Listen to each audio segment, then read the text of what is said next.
A googly-eyed sea monster is continuing its rampage along the Greenland coast. However, there may be somebody that has the key to stopping it. We're going to talk about it in our review of Ice Canyon Monster number 3 from Blood Moon Comics. See you in 3.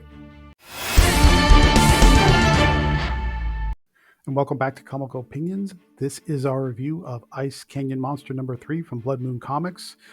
In this issue, the monster's rampage escalates against anyone harming Greenland's coastline, but the shaman's plan may be foiled. Before we get started, please like, share, comment, subscribe, hit that bell for notification. Your attention is greatly appreciated, and make sure you stay tuned to the end for the final score. Let's talk about the credits.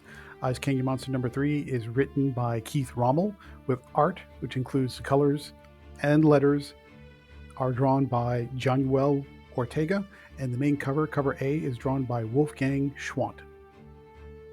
Previously in issue number 2, Fina finally snapped out of his medically induced haze after losing his leg to the sea monster's attack, and he was thrilled to learn that everybody was now starting to believe him because news reports were coming in that the monster was real and that he wasn't crazy. However, that feeling of elation turned to tragedy when he learned that the sea monster's attack on a cargo vessel wound up killing Fina's brother. And now he's in the midst of this tragic turmoil where everybody believes him, but he is down one sibling. That brings us to Ice Canyon Monster issue number 3. So in this issue, the news reports are starting to pick up. People can't ignore the sea monster's attacks anymore.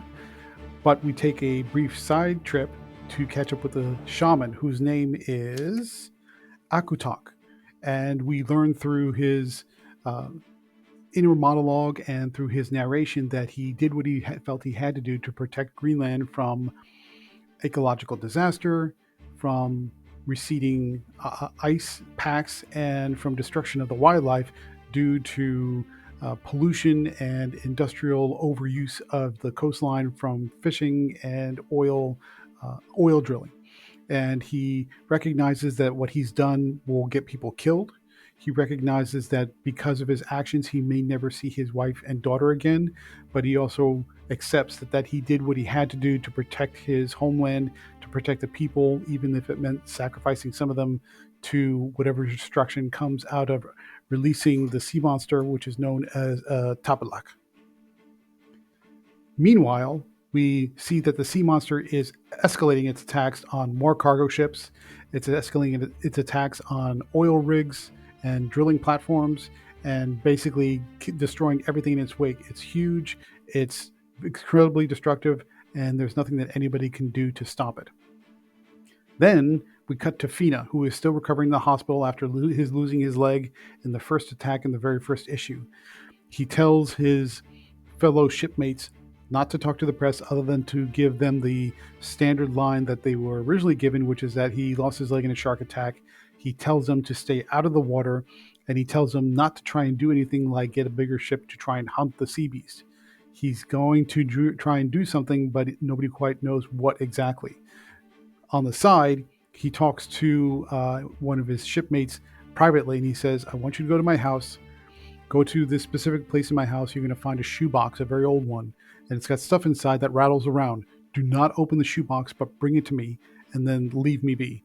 And so what we get the hint from at the very last page is that maybe Fina has some knowledge of the dark arts, and that maybe he could be a opposition to the shaman's spell that summoned the Tupilaq in the first place. Don't know that for sure, but that's what it's certain to look like, and that's where we end the issue. For readers who are new to this series, or at least this issue, you might be concerned that the aspects related to global warming, saving the ecological aspects of Greenland, and pollution and fishing and oil rigging and all those things that come into play that motivated the shaman to summon this sea beast in the first place might be heavy-handed or overdone or over the top with the messaging. It's not. All things considered, the ecological aspects and the environmental aspects that inform the shaman's actions serve as a good motivator. It makes sense for him, and you understand where he's coming from. But all things considered, the story presents those aspects of global warming and ecological disasters in a fairly even-handed way. It's fairly balanced. In other words, it doesn't paint the good guys as the good guys and everyone else as evil, destructive capitalists. It just presents people just doing their jobs and trying to get by, but the shaman takes an extreme view. So all things considered, the message is there, but it's not heavy-handed. What do we like about Ice Canyon Monster number 3? The inner monologue and the exposition help to get into the mindset of the shaman, to get a little bit more clarity about why he summoned a sea beast in the first place. So that helps a lot for the storytelling. The way Fina goes about dealing with his friends now that he recognizes that something of a dark magic type plan is in play makes sense, and it adds intrigue and mystery both to the story and to Fina as a character. And the destructive scenes where the sea monster is now escalating its attacks and with more frequency against sea barges and oil rig platforms is impressive in scale and scope. You definitely feel like you're in the middle of a kind of a kaiju-sized story, and that goes a long way to adding interest, both from a script standpoint and also from a visual standpoint when we talk. But we'll talk about the art in a minute. What didn't we like about Ice Canyon Monster number 3? Generally speaking, the plot is solid, the pacing is solid, the scene developments are solid. If there's an area that needs a little bit of improvement, it's in the dialogue. Some of it feels stiff, not quite a natural dialogue in the sense that it doesn't feel conversational.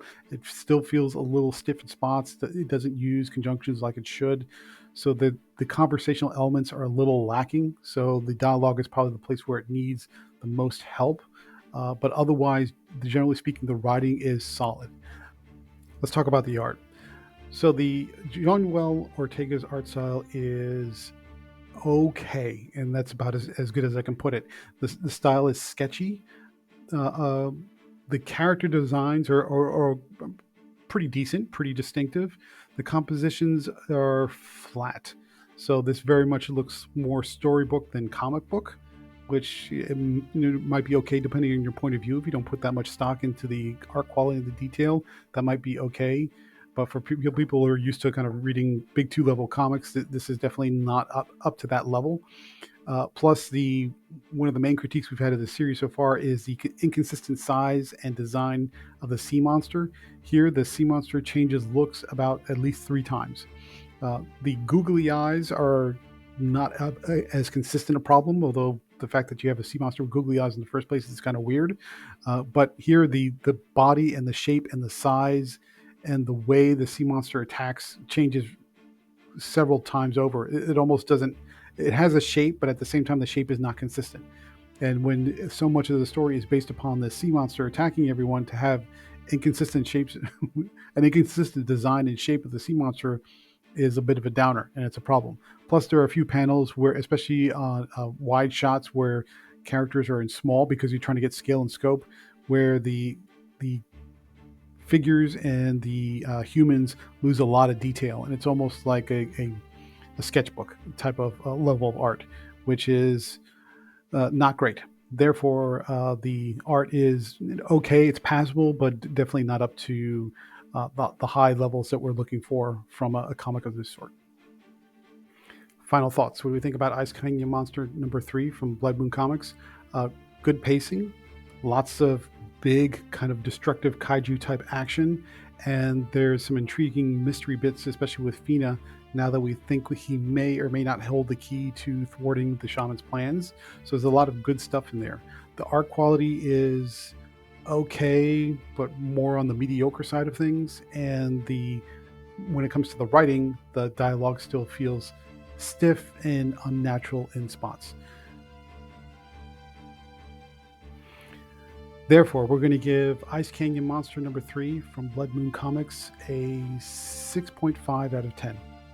Do you like sea monster stories? Do you like sea monster stories with some sort of mythological or historical context? Want to hear your thoughts about that? I also want to know if you want us to do more reviews that are related to legends and lore and mythology. We're always on the hunt for more genres to kind of add to our roster. So I want your opinions. Let us know down in the comment section.